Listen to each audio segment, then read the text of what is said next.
Sa dugang pa nga mga balita nagpabutyag man sa suporta si Senator Judge Pia Cayetano sa ginhimong desisyon ni Senate President kag Impeachment Court Presiding Officer Francis Chis Escudero angot man sa pagpatigayon sa impeachment trial batok kay Vice President Sara Duterte. Ginkwestiyon man ni Cayetano ang pathag nga ginhatag ni House Private Prosecutor nga si Attorney Lorna Capunan angot sa pag-withdraw sang House Prosecution sa pila sini kanabilin nga mga testigo para sa Article 4 nga may kaangtanan sa alegasyon sang grave threat. Sunod sa Senador, importante gid nga i-presentar ang nasambit man nga mga witnesses bangod nagapamatuod ang ila testimonya sa mga ebidensya nga ginsumite sa impeachment court.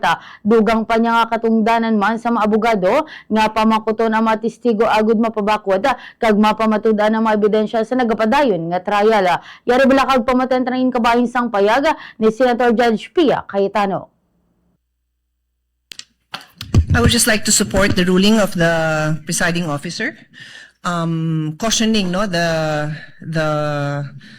both prosecution and defense. I too noticed the esteemed